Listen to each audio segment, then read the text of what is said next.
안녕하십니까, 해필입니다. 2월 28일 두산 에너빌리티 보도록 하겠습니다. 증시 먼저 보겠습니다. 코스피 3.4% 하락했고요. 코스닥은 3.5% 가까이 하락을 하였습니다. 자, 어제 제가 사정이 있어서 영상을 업로드하지 못했는데요. 오늘 또 크게 지금 하락을 하면서 마무리가 되었습니다.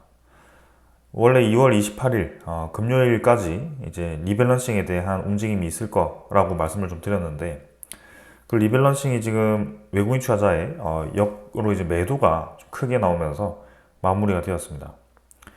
오늘 1조 5천억을 외국인 투자자가 코스피에서 매도를 했고요. 기관 투자자는 6천억을 매도했습니다. 그리고 코스닥은 2,800억 매도, 기관 투자자가 1,200억 매도하면서 코스피의 이 외국인 자금 이탈이 최근 들어 가장 큰 규모로 빠져나갔습니다. 자, 그래서 2600선을 잘 유지하던 그런 차트에서 뭐 하루 만에 이렇게 완전히 무너지는 모습이 나왔고요. 이전에 급락을 할 때와 같은 그런 이 크기로 아주 상당히 크게 주가가 떨어졌습니다.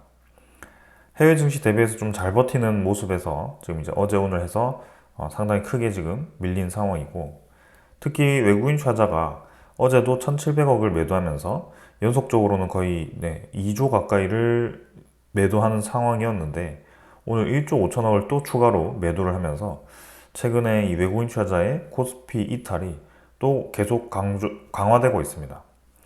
그리고 기관 투자자 중에서도 6천억을 매도했던 이 기관 투자자는 금융 투자가 5천억을 매도하면서 어제도 금융 투자가 3,400억을 매도하면서 그 기관 투자자 대부분의 물량을 차지했고요. 어제 오늘 해서 또 1조 정도. 그래서 최근에 바짝 들어왔던 기관 투자자, 특히 금융 투자가 또 그대로 차익 실현을 하면서 빠져나가는 그림을 보이고 있습니다. 자, 그래서 오늘 이렇게 된 이유를 좀 먼저 우리가 살펴봐야 되겠습니다. 한국 증시뿐만이 아니라 지금 이제 해외 증시도 나스닥이 2.7% 떨어지면서 진행이 되었고요. 니케이도 2.8% 떨어지면서 사실상 이제 완전히 조정세로 들어가는 흐름으로 진행이 되고 있습니다. 나스닥이 이제 하락을 어디까지 할지 좀 더 봐야 되고요. 상해 종합도 상당히 크게 떨어졌죠. 니케이도 마찬가지고. 그럼 글로벌적으로 뭔가 문제가 생겼다라는 뜻인데, 그 글로벌 문제에 대해서 또 한번 짚고 넘어가도록 하겠습니다. 자, 빅테크 성장 둔화에 관세 충격까지 세계 증시가 첩첩산중이다 라는 이제 소식이 있었고요. 중국의 이제 추가 관세를 10% 부과하겠다라는 계획도 나왔고, 이제 반도체 업종 관련된 종목들이 줄줄이 이제 떨어지는 상황이 만들어졌습니다. 자, 간밤에 갑자기 또 트럼프가 관세에 대한 언급을 또 했습니다.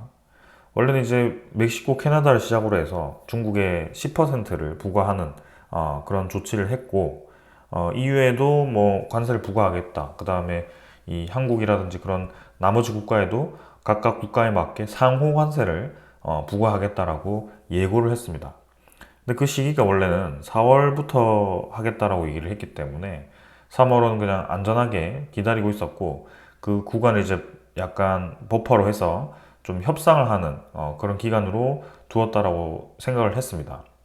근데 어제 갑자기 3월 4일부터 멕시코와 캐나다에다가 관세를 또 부과하겠다라고 얘기를 하였고, 중국에서는 10% 플러스 10%에서 총 20%까지 관세를 부과하겠다라고 긴급 발표를 해버렸습니다.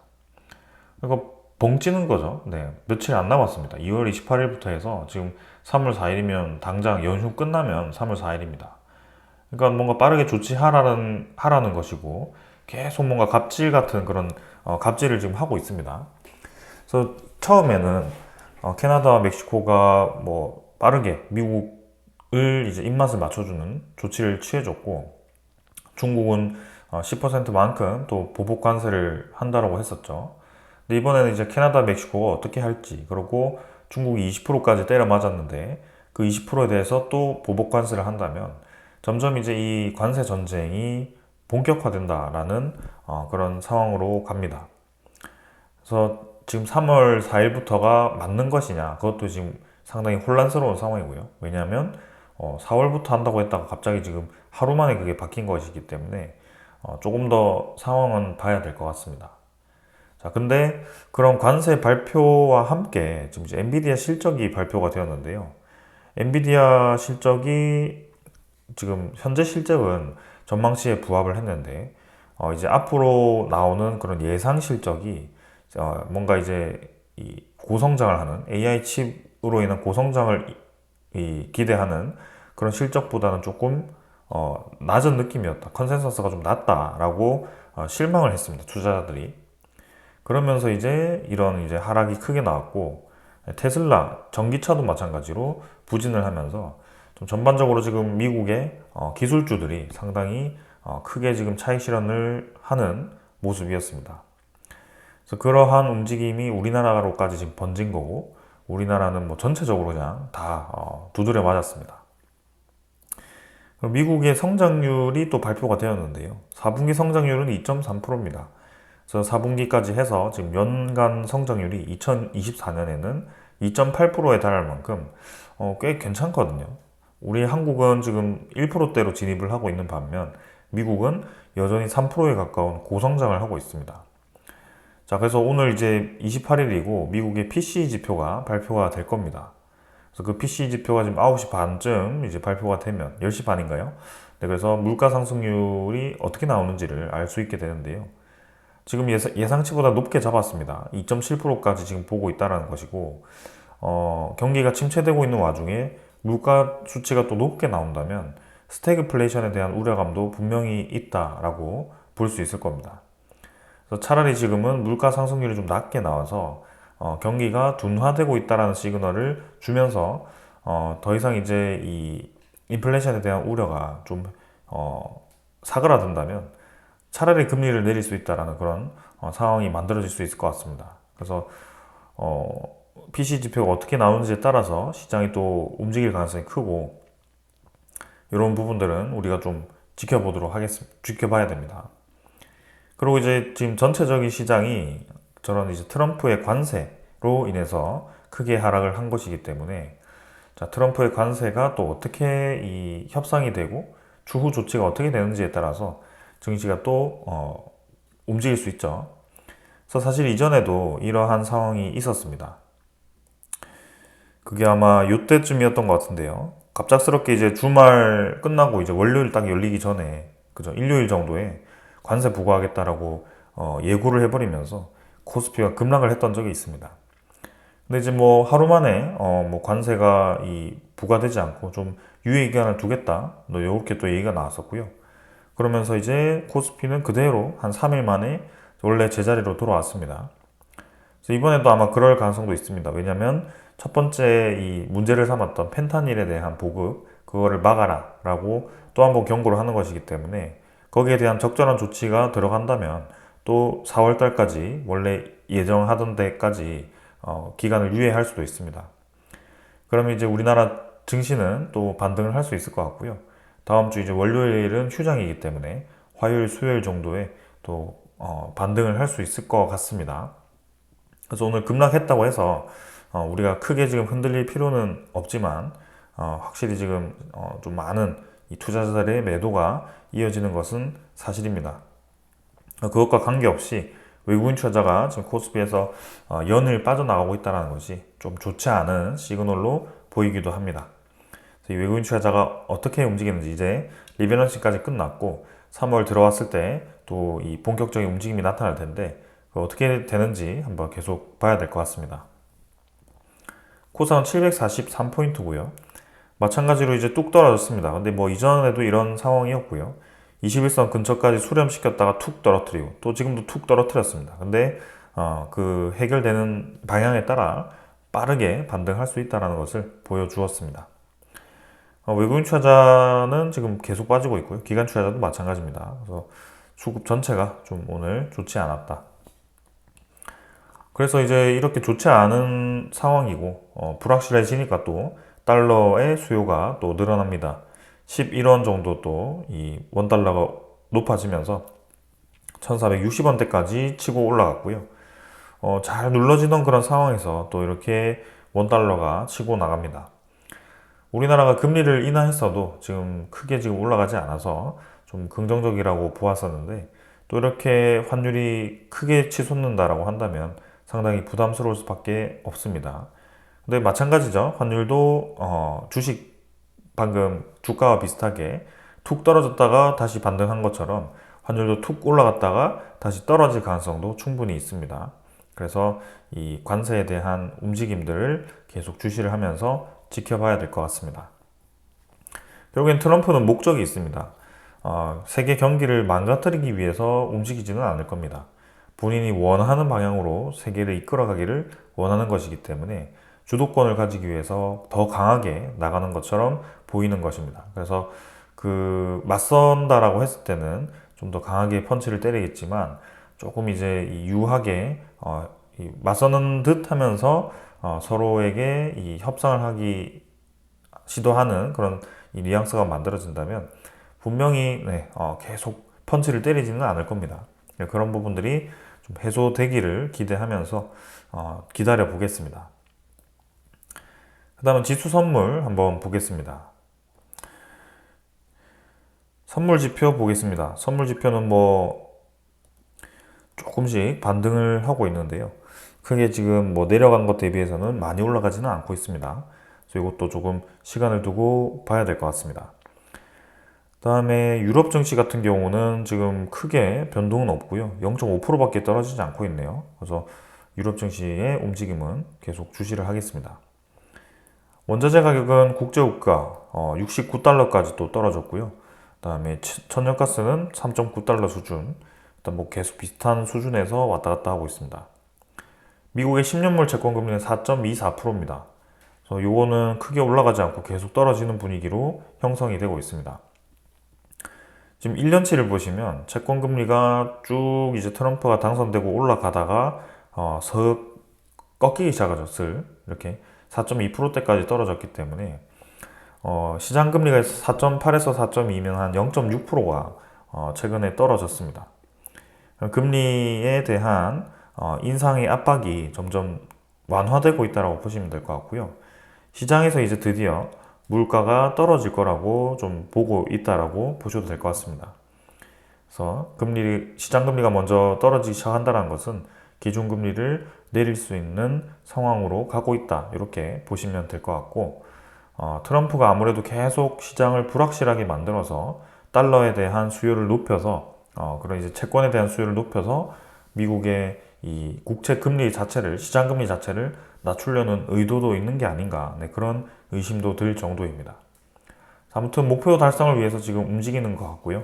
단기간에 주가의 큰 변동성은 결론적으로는 다시 돌아올 가능성이 있다. 거기에 우리가 크게 흔들릴 필요가 없다라고 보시면 되겠습니다. 자, 이 정도로 오늘 시장에 대한 분위기 살펴보았고요. 오늘 밤이나 뭐 내일 정도면 바로 또 이제 관세에 대한 추가 소식이 들려올 거라고 보여집니다. 그래서 그에 따라서 화요일에 대한 시장 분위기가 또 결정될 것 같고요. 미국의 최근에 이제 둔화 시그널과 함께 물가 상승 시그널이 같이 나옴으로써 기대 인플레이션이죠. 그래서 그 두 개가 지금 맞물리고 있는데 그게 오늘 PCE 지표 발표로 인해서 좀 완화될 수도 있습니다. 그래서 그런 부분들이 지금 최악 시나리오까지 와서 코스피가 이렇게 떨어진 것이지 최악 시나리오에서 바로 해소가 되면 원래대로 돌아갈 가능성이 있기 때문에 좀 더 여유를 가지고 지켜볼 필요는 있겠습니다. 다만 지금 이제 상승에 100% 베팅을 하지 말라라고 제가 계속 말씀을 드리고 있고요. 언제든지 주가는 떨어질 수 있습니다. 왜냐하면 코스피는 낮은 수준이긴 하지만 미국과 일본 증시 등 전 세계 증시는 지금 상당히 과열되어 있는 상황입니다. 나스닥이 3일 정도 떨어지긴 했지만 여전히 역사적으로 높은 수치에 위치를 하고 있기 때문에 언제든지 주가는 떨어질 수 있고 그만큼 시장에 많은 부채가 풀려 있다는 것을 우리가 생각을 해야 됩니다. 트럼프가 저렇게 난리를 치는 이유 중에 하나도 미국의 많은 부채 때문에 저러는 것이고요. 여기 미국도 예산을 확보를 해야 되는 상황입니다. 예산이 없으면 이제 미국은 파산할 수밖에 없고요. 만약 이제 계속 국회에서 예산을 늘려가지고 돈만 찍어내기에는 물가도 부담스러울 수밖에 없기 때문에 지금 상황에서는 추가로 돈을 찍는 게 아니라 외부의 자금들을 미국 내부로 불러들이는 그런 역할을 하는 조치를 취할 겁니다. 그래서 미국으로 계속 투자를 하라고 유도를 하고 있고, 관세를 부과해서 그 관세에 대한 그런 이 자금들을 예산으로 확보하려고 하는 것이고, 그리고 불확실한 상황을 만들어서 미국의 채권 수요를 높여가지고 미국의 예산 확보를 위한 움직임을 이어간다라고 생각을 하고 있습니다. 그래서 그런 부분들이 지금 한 가지 목적이죠. 미국의 부채를 막기 위한 것이기 때문에, 그게 만약에 수가 틀어지면 이제는 전체적으로 금융위기에 대한 불씨가 살아날 수 있습니다. 그래서 그런 가능성이 있기 때문에 우리는 100% 주식이 올라갈 거다, 이렇게 이제는 접근을 해서는 안 된다, 이렇게 말씀을 드리겠습니다. 자, 오늘 여기까지 하고 종목으로 넘어가도록 하겠습니다. 두산 에너빌리티 보겠습니다. 1650원 하락해서 6.1% 하락했고요. 25,400원으로 마무리되었습니다. 자, 어제도 이제 하락을 했었죠. 550원 떨어져서 2% 정도 하락을 했었고요. 오늘도 추가적인 하락이 나왔습니다. 특히 오늘은 코스피 전체적으로 많은 하락이 있었고요. 두산 에너빌리티도 크게 지금 떨어진 상황입니다. 거래량은 680만 주 어제 나왔고, 오늘은 그 2배 가까이 나와서 1300만 주 거래가 나오면서 거래가 좀 실리면서 주가가 떨어졌습니다. 시간외 거래도 추가로 거래가 붙으면서 하락을 했고요. 지금 이제 시장 전체 상황이 트럼프 관세에 집중이 되면서, 그리고 미국의 경기 둔화로 인해서 빅테크에 대한 실적들, 그 다음에 그런 이 기술주들에 대한 실적들이 예상치보다 낮게 나오면서 조금 이제 특히 경기에 직접 맞물리는 에너지 관련 종목들도 상당히 지금 크게 떨어지는 모습이었습니다. 근데 단기간에 이제 그런 악재가 겹치면서 주가가 많이 떨어지긴 했지만, 아까 제가 이 시장에 대한 설명을 드릴 때도 결국에는 미국의 관세 발표 때도 한 달 전에도 뚝 떨어졌다가 관세에 대한 조치로 인해서 완화시키는 이 조치가 나오면서 바로 주가가 반등하는 그런 모습이 나왔기 때문에, 이번에도 그런 식의 움직임이 나올 가능성이 있고, 그리고 지금 이제 이 실적 발표로 인해서 기대치가 좀 꺾이는 최악의 상황이 나오긴 했지만, 결론적으로는 기대치가 좀 꺾였을 뿐이지 다시 한번 그 상황으로 갔을 때는 주가는 그 기대치만큼 또 올라올 수 있습니다. 그래서 지금 이 주가의 과도한 하락으로 인해서 우리가 투자를 멈춘다라고 하는 것은 전혀 맞지 않는 상황인 것 같고요. 좀 더 이제 시간을 두고 이 과도한 하락에 대한 기술적 반등을 좀 기다려 보는 것이 좋을 것 같습니다. 사실 관세에 대한 또 저런 기습 발표를 예상을 하지 못했죠. 그 누구도 지금 예상을 못했을 것 같습니다. 4월에 발표할 거를 지금 또 3월 4일에 부과를 한다고 해버리면서 정말 이제 어이없이 이렇게 주가가 떨어지는 상황이 나왔고요. 반대로 나왔죠. 주가가 거래가 실리면서 좀 올라가는 N자 그림을 기대했는데 반대로 이제 내려가면서 진행이 되었습니다. 일단 28일이기 때문에 월 말이었고 리밸런싱에 대한 편성으로 이 움직임이 나왔습니다. 근데 역으로 이제 떨어지면서 나왔고, 3월 들어갔을 때에 대한 움직임, 그런 것들을 좀 보겠습니다. 지금은 종목만의 문제가 아니라 전체적인 시장 분위기에 따라서 이 전체적으로 좀 움직이는 것이기 때문에 오늘 하락에 대해서 크게 우리가 의미 부여할 필요가 없을 것 같습니다. 자, 그래서 두산 에너빌리티 최근에 특히 관련 종목들 중에 상승이 강했기 때문에 오늘 관련 종목들 중에서도 하락이 컸다, 이렇게 보시면 되겠습니다. 자, 그래서 지금과 같은 이런 상황이 예측 불허한 그런 상황이 나오기 때문에 주가가 올라가면 어느 정도 분할 매도를 해두면 분명히 이런 상황이 나옵니다. 그래서 우리가 주가가 어떻게 될지 지금 아무도 알 수 없는 상황이고, 제가 확실하게 얘기를 드리지 않는 것도 이렇게 언제 어디서 관세에 대한 부과가 나오고 언제 어디서 부채가 터져서 금융위기가 나오고 이러한 것들을 알 수가 없습니다. 그만큼 시장이 지금 리스크가 큰 상황이다라는 것을 계속 말씀드리고 있는 것입니다. 그래서 웬만하면 주가가 이제 예상치보다 높게 나오거나 좀 더 빠르게 올라갔을 때는 분할 매도를 통해서 현금 확보를 좀 해두는 것이 최근 이 불확실성이 큰 시장에서의 정석적인 대응법이다라는 것을 말씀을 좀 드리는 거고요.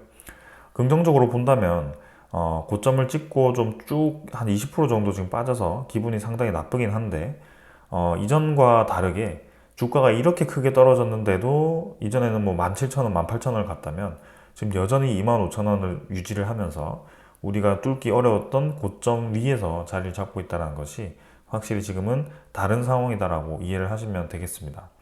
그래서 심적으로는 더 하락을 하더라도 우리는 분명히 여유가 있는 상황인 거고요. 그래서 지금 최악의 상황까지 왔기 때문에 25,000원을 왔는데 언제든지 지금은 이 시장 상황이 개선되면 다 같이 올라가는 시기가 올 거고 거기에서 또 오르는 상황이 만들어질 겁니다. 그래서 이 하락에 대해서는 크게 우리가 개의치 않아도 될 것 같고요. 이제는 주가가 뭐 더 이제 고점을 넘어서 빠르게 올라갈 수도 있을 것 같고 아니면 요 근처에서 계속 또 횡보를 하면서 흘러갈 수도 있을 것 같고요. 네, 그러한 상황이 될 텐데 그때그때마다 적절한 대응을 하도록 계속 제가 유도를 하도록 하겠습니다. 자, 아무래도 이제 계속 시장에 대한 불확실성이 이어질 것 같아요. 4월부터 해서 본격적으로 또 관세 전쟁이 이어질 수도 있을 것 같고 올해는 쉽지 않은 장이 또 이어질 것 같습니다. 자, 이 정도로 됐고요. 투자 수급은 외국인 투자자가 72만 주, 73만 주 가까이 매도했고 어제는 역으로 13만 주 정도 매수했고요. 기관 투자자는 90만 주 매도, 어제도 30만 주 매도하면서 합쳐가지고 한 120만 주 매도를 했습니다. 금융 투자가 54만 주 빠지면서 어제도 그렇고 계속 이제 빠져나가죠. 그래서 뭐 말씀드렸던 것은 금융 투자가 들어왔더라도 주가가 올릴 때는 이렇게 쭉 들어왔다가 또 이제 시장 상황이 좋지 않고 차익 실현으로 쭉 연속적으로 빠지는 그런 그림이 만들어지죠. 그래서 단타성으로 들어오는 수급이기 때문에 별로 지금 좋은 상황이 아니었습니다. 그래서 지금 물량을 보면 뭐 거의 다 빠진 것으로 좀 보여지고요. 이제 3월달 들어갔을 때는 차익선 물량이 그렇게는 많지 않을 거라고 봅니다. 사모펀드도 마찬가지 마지막까지 좀 차익 실현하면서 빠져나갔고요. 연기금 투자자도 오늘은 22만 주 매도하면서 최근에는 매수 매도를 반복하는 그림이 나오고 있습니다.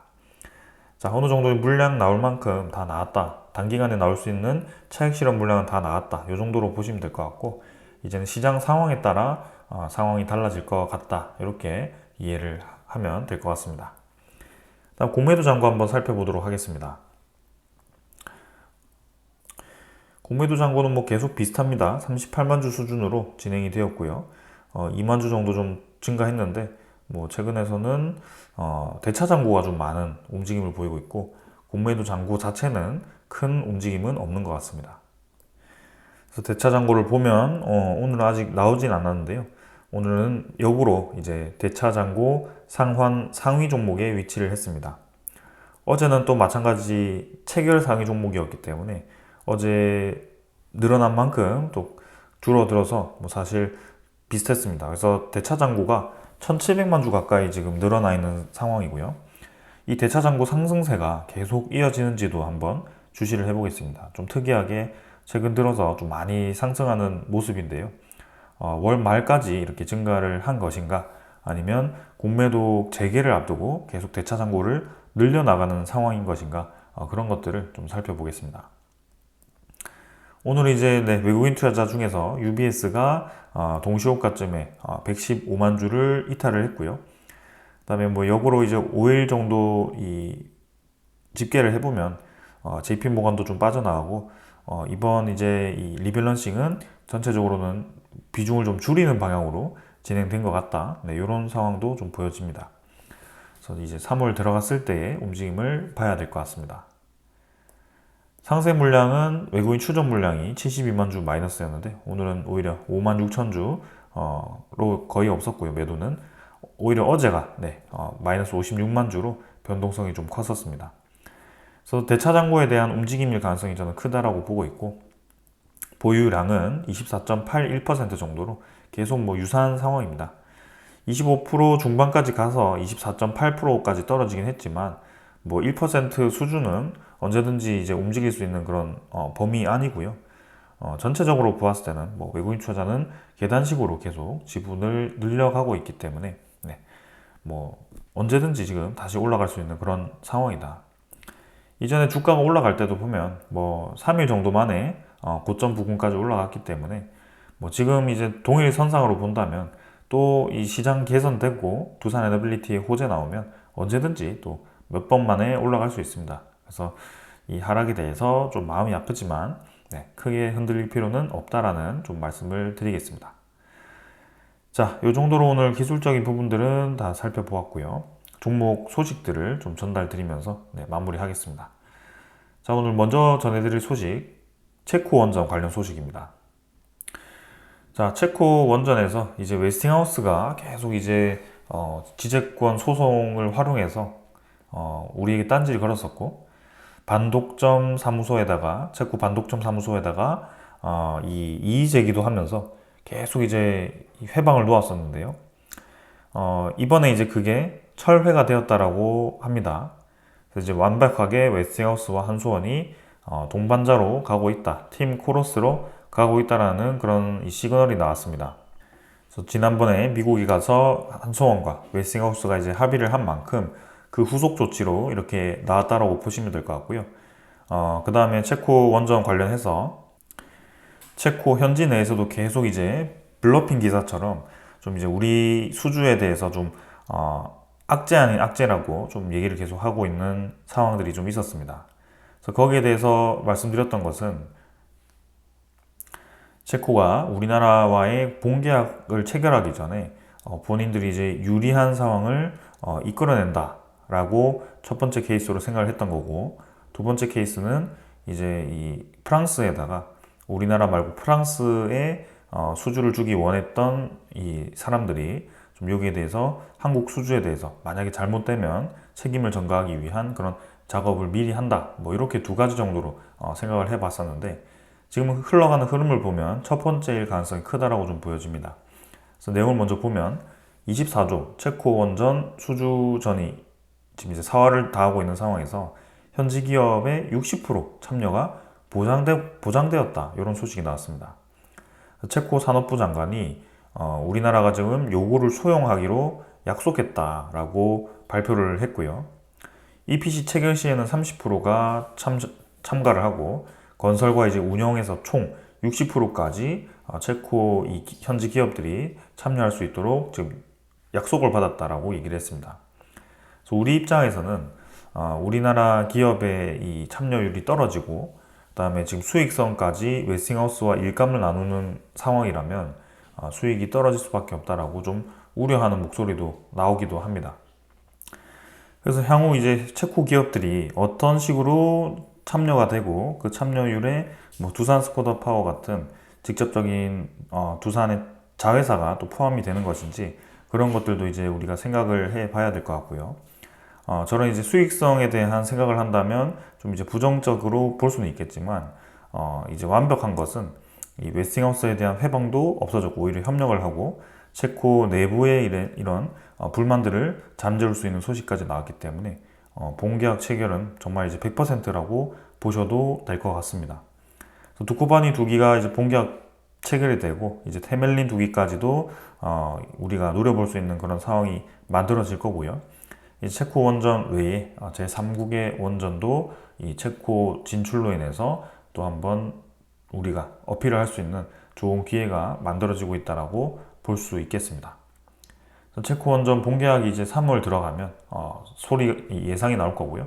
아무래도 이번에 우리나라 이 컨소시엄이 두산 에너빌리티와 한수원이 다 갔죠.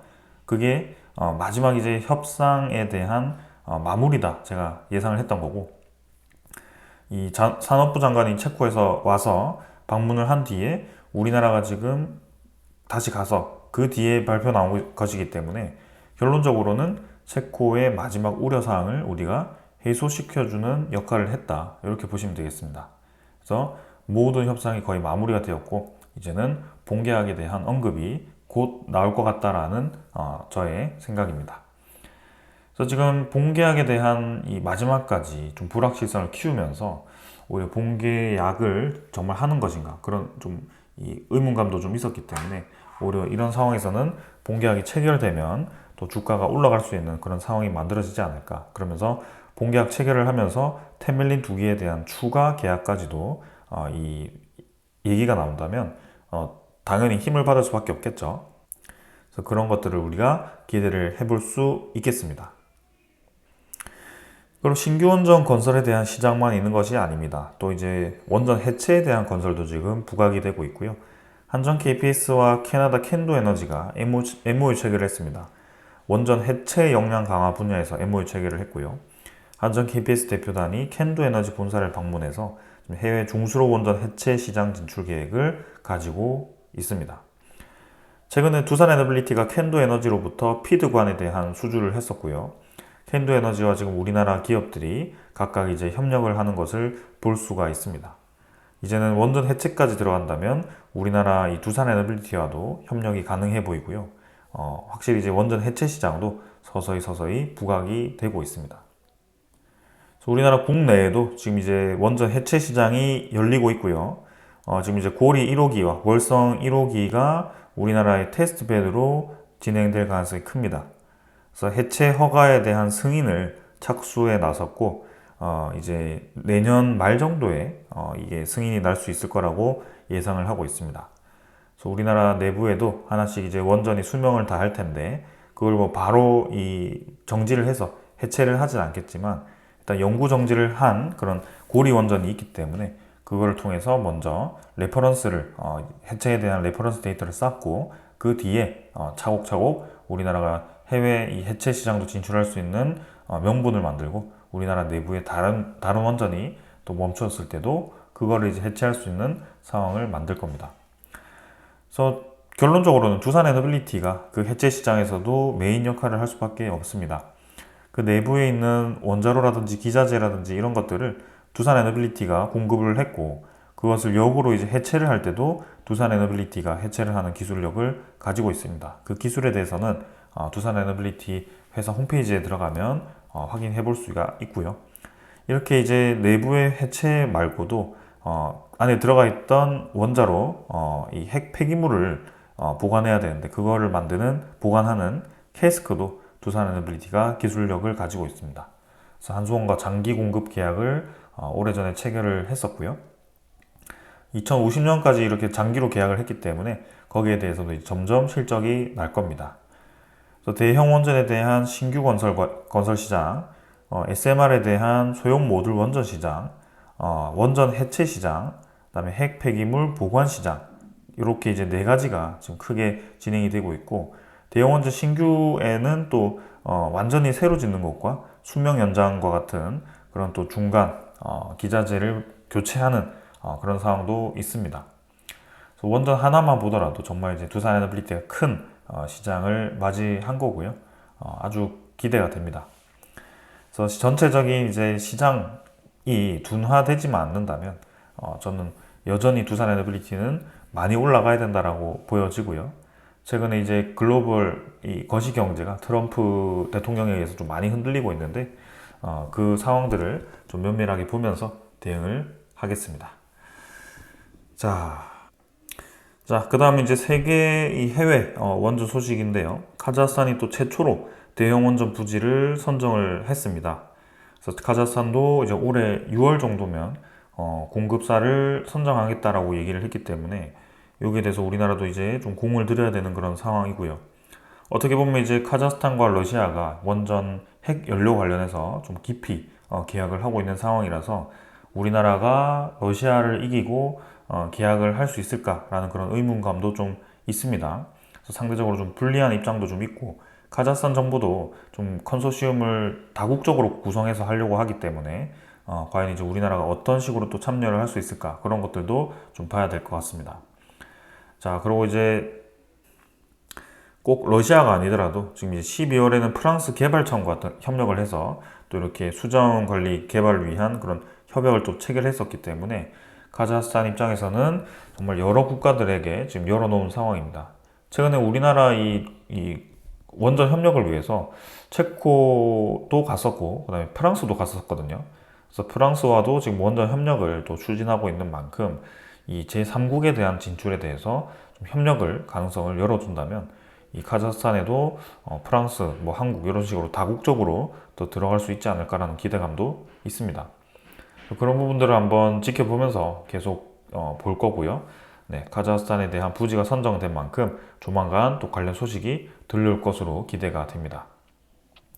자, 베트남 원전도 빠르게 진행되고 있고, 그다음에 중동 쪽에서는 사우디 원전이 슬슬 이제 진행될 때가 되었고요. UAE도 원래는 작년 말에 좀 이제 관련 추가 원전 소식이 들려와야 되는데 좀 조용하거든요. 그래서 그거는 올해에 좀 소식이 좀 들려와야 될 것 같고, 아무래도 유가가 좀 많이 떨어졌기 때문에 중동 국가들 입장에서는 신규 투자를 위해서 적극적으로 움직이는 것이 힘들 수 있지 않을까라는 생각도 좀 있습니다. 자, 지금은 이제 AI에 대한 이 부각이 되어서 거기에 대한 화랑기에 이 에너지 수요가 확 올랐다가 최근에 잠깐 꺾였는데 분명히 또 한 번 그게 부각이 되는 시기가 올 거라고 생각합니다. 자, 그래서 계속 이 상황을 한번 분석을 해볼 거고, 일단 중요한 것은 오늘 발표되는 PC 지표, 그 다음에 트럼프에 대한 관세가 더 악화되지 않고 해소가 되는 시점, 그게 이제 다음 주 초가 된다면 오늘 내렸던 주가는 그대로 다시 올라갈 겁니다. 그러면서 아까 말씀드렸던 체코 원전에 대한 본계약이 진행이 되면서 추가 원전에 대한 수주 가능성이 또 부각이 된다면 언제든지 또 3만 원은 넘을 수 있다, 이렇게 보고 있습니다. 자, 오늘 여기까지 하고 마무리하도록 하고요. 연휴 잘 보내시고 또 화요일에 뵙도록 하겠습니다. 여기까지 하겠습니다. 감사합니다.